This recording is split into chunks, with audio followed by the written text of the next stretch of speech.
जय श्री कृष्णा। राधे राधे। श्री हरिदास। आज हम वैशाख मास मातम्य के 9वें अध्याय का श्रवण करेंगे। इस अध्याय में कार्तिकेय की जन्म की कथा होगी।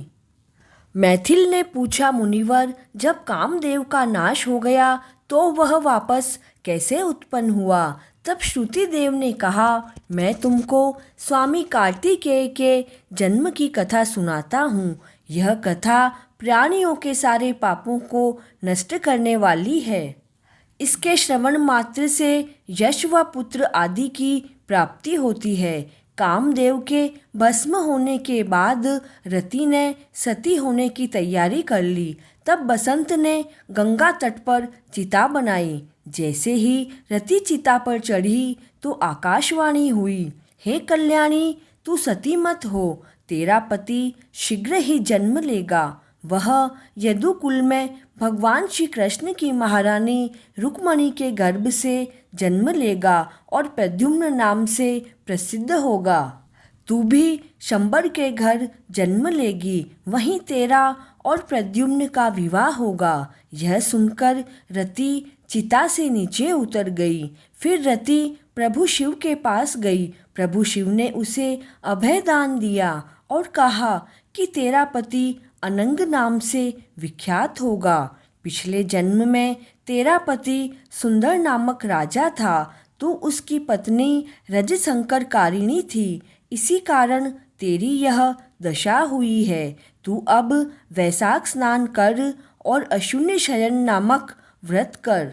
वैशाख स्नान व अशून्य व्रत करने पर उसे कामदेव दिखाई दिए। उधर महादेव जी अंतर्ध्यान हो गए।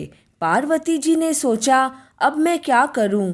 तभी वहां हिमाचल राजा आ गए और पार्वती को लेकर घर जाने लगे। लेकिन पार्वती जी तो भगवान शंकर को पति रूप में पाने के लिए कठोर तपस्या करने लगी। हजारों वर्षों की तपस्या से भगवान शिव ने माता पार्वती की परीक्षा ली।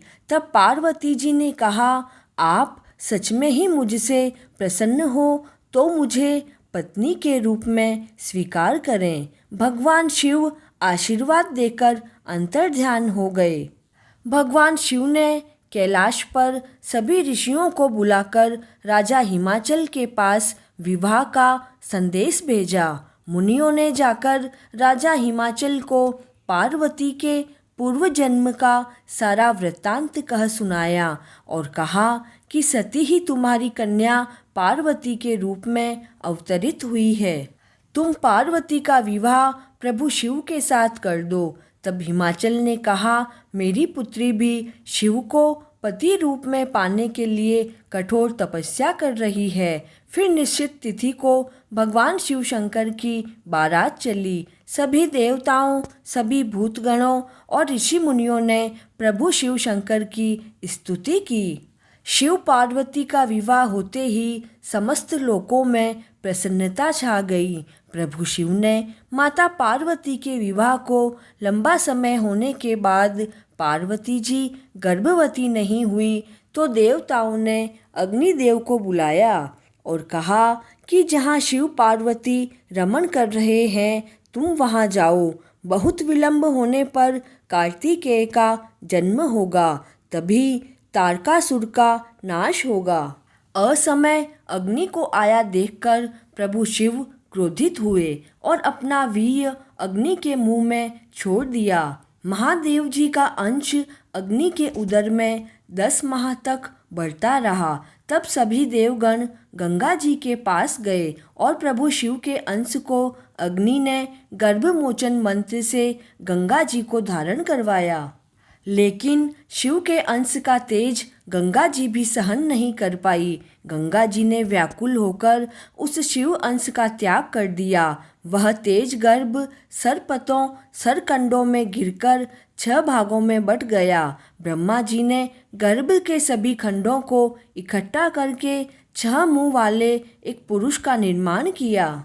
वह बालक सरकंडों में पड़ा रहा। शिव पार्वती जी जब उधर से निकले तो उस बालक को देखकर पार्वती जी के स्तनों से दूध की धारा टपकने लगी। तब पार्वती जी ने शिवजी से इसका कारण पूछा तो महादेव जी ने पिछली घटना का स्मरण करवाया। सारा प्रसंग सुनाते हुए शिवजी ने कहा, पार्वती, यह तुम्हारा ही पुत्र है। यह सुनकर पार्वती जी ने उसे दूध पिलाया और कैलाश पर्वत पर लाकर उसका पालन पोषण किया। हे राजन, कुमार कार्तिकेय की यह जन्म कथा परम पवित्र है। इसको नित्य श्रवण करने तथा पाठ करने से प्राणी को पुत्र पौत्र आदि की प्राप्ति होती है। जो प्राणी इस वैशाख मास का विधि पूर्वक सेवन करते हैं, स्नान दान आदि करते हैं, वे कभी कष्ट नहीं पाते। यह महीना सबके लिए धर्म कार्य करने योग्य है। वैशाख मास मातम्य का 9वां अध्याय पूर्ण हुआ। जय श्री कृष्ण।